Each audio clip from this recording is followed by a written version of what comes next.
लग्नानंतर होईलच प्रेम मालिकेमध्ये आज आपण पाहणार आहोत की नंदिनी आणि जीवा त्यांच्या बेडरूममध्ये बोलत असतात. त्यावेळेस जीवा नंदिनीला म्हणत असतो की जेव्हापासून आपल्याला बाळ होणार आहे कळलंय ना, तेव्हापासून सगळ्या बाळाच्या गोष्टी माझ्यासमोर घडत आहेत आणि आज माहितीये का तुला, माझ्याकडे एक पाळणा घर डेकोरेट करण्यासाठी आलेला आहे. मी पीपीटी रेडी केलेली आहे. आता फक्त लवकरच मी तिथे जाऊन ते पाळणा घर माझ्या पद्धतीने डेकोरेट करणार आहे. मस्त ना, भारी ना.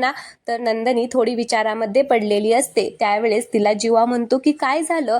मग नंदिनी म्हणत असते की पाळणाघरावरून आपण सॉल्व्ह केलेली पाळणाघराची केस मला आठवली. आपण मुलांना सोडवण्यासाठी काही पण केलं, मुलांना सोडवलं, पण तो मास्टर काही केला आपल्या हाताला लागला नाही. मग जीवा म्हणतो की मला पोलिसांनी कॉन्टॅक्ट केला होता, मला त्या बाईला 3rd डिग्री दिलीये असं पण सांगितलं, पण तिने काही तोंड उघडलंच नाही. उलट असं म्हणाली की असं म्हणून जीवा मध्येच थांबतो. तर नंदिनी म्हणत असते काय झालं जीवा. तर जीवा म्हणतो की काही नाही, सोड ना आता, उगाच कशाला मागच्या गोष्टी काढत बसायचं. मग नंदिनी म्हणते की हे बघा, तुम्हाला ना आपल्या बाळाची शपथ आहे, काय म्हणाला ना ते सांगा, खरं खरं सांगा.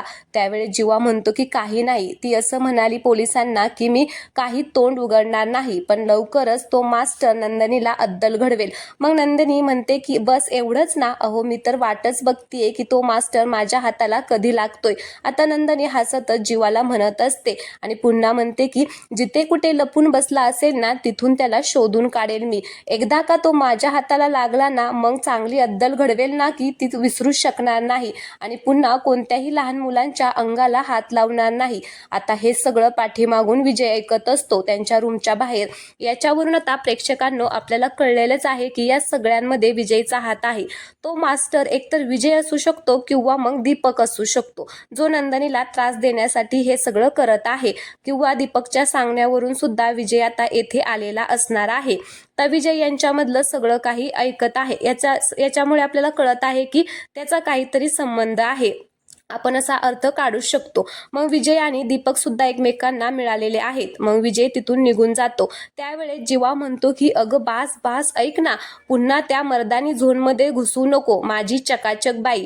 तर नंदिनी म्हणते की अरे मग काय करू, आई होणार आहे म्हणजे काय गरीब गाय होऊ का. तर तो म्हणतो की ठीक आहे ना, तू सुपर वुमन हो. तर मग नंदिनी म्हणते की होणारच आहे मी सुपर मॉम व्हायचंय मला, बाईपेक्षा बेटर. म्हणजे मी घराची पण काळजी घेणार आहे, बाळाची पण काळजी घेणार आहे आणि तुम्हाला पण चांगलं सरळ करायचं आहे मला. त्यावेळेस जीवा म्हणतो की काय. तेवढ्यात आता तिकडून मानिनी येते आणि म्हणत असते की हा ह्याला ना चांगलं सरळ कर. तर आता जीवा म्हणतो की अरे काय केलंय मी. मग आता मानिनी म्हणते की हा पाळणा परत केला आहेस का तू. मग जीवा म्हणतो की मी करतच होतो, पण ही नंदिनी नको म्हणाली. मग नंदिनी त्याला म्हणते की ओ जीवा, उगाच खोटं बोलू नका, असं काय खोटं सांगताय. त्यावेळेस ती त्याला मारते आणि मग जीवा म्हणतो की तुम्हा दोघींचे हात ना सटासट चालतायत, मला लागतंय. तर मानिनी म्हणत असते की तू ना आता काहीच बोलू नको, लवकरात लवकर तो पाळणा परत करून टाक बाबा. मग जीवा चिडतो आणि म्हणतो की करतोय, आणि असं म्हणून तो तिथून निघून जातो. तर पाठीमागून मानिनी म्हणते की हा कर.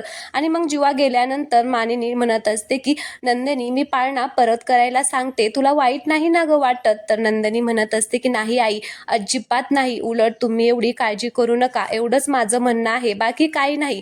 मग आता मानिनी म्हणत असते की काळजी तर वाटते ग, खरं सांगू का, तुझे बाबा येऊन गेले आणि ते सगळं सांगितलं ना, तेव्हापासून जरा मला भीतीच वाटते. तर नंदिनी सुद्धा विचारामध्ये पडते, तिला आता काव्याचं आठवतं. मग आता मानिनी म्हणत असते की डॉक्टर काय म्हणाले. तर नंदिनी म्हणते की आई, डॉक्टर पण असंच काहीतरी म्हणाले, असं म्हणत होते की ते मग ती गप्प बसते. तर मानिनी म्हणत असते की ए बाई, सांग ना काय म्हणाले, काळजी करण्यासारखं आहे का. तर नंदिनी म्हणते की आई, डॉक्टर म्हणाले की काव्याला थोडं जपायला हवं, तिची डिलिव्हरी प्रेग्नेन्सी खूप नाजूक असणार आहे. तर मानिनी म्हणत असते की बघ, म्हणूनच मला भीती वाटते. आणि हे 8 महिने ना ह्यांनी आधीच पाळणा आणून ठेवलाय, सांगत होते हा पाठव, तरी नाही पाठवला. तर नंदिनी म्हणते की तुम्ही शांत राहा, आपण सगळ्या गोष्टीची काळजी घेऊ. आणि मग आजचा भाग येथे संपलेला आहे. पुढील भागामध्ये आपण पाहणार आहोत की नंदिनी ऑफिसमध्ये निघालेली असते. त्यावेळेस जीवा नंदिनीला जवळ ओढून घेतो. मग नंदिनी त्याला म्हणत असते की मी ना कामाला जायला लागले ना, मग तुम्हाला असं सुचतं. त्यावेळेस तिला आता जीवा म्हणत असतो की नको ना जाऊ कामावरती, बाहेर खूप ऊन आहे आणि तसंही त्या रूममधलं टेम्परेचर आधीच वाढले. मग नंदिनी त्याला मारते आणि त्याच्यापासून थोडीशी साईडला जाते आणि म्हणते की जाऊ द्या मला, तुमचं तर ना काही पण असतं. मग ती आता जाते, तेवढ्यात जीवा तिचा पुन्हा हात पकडतो आणि मग तिच्या जवळ येऊन तिला जे घुंगरू आणलेले असतात त्याचा आवाज ऐकवतो आणि मग नंदिनी खूप खुश झालेली असते आणि दोघांचा इथं रोमॅन्टिक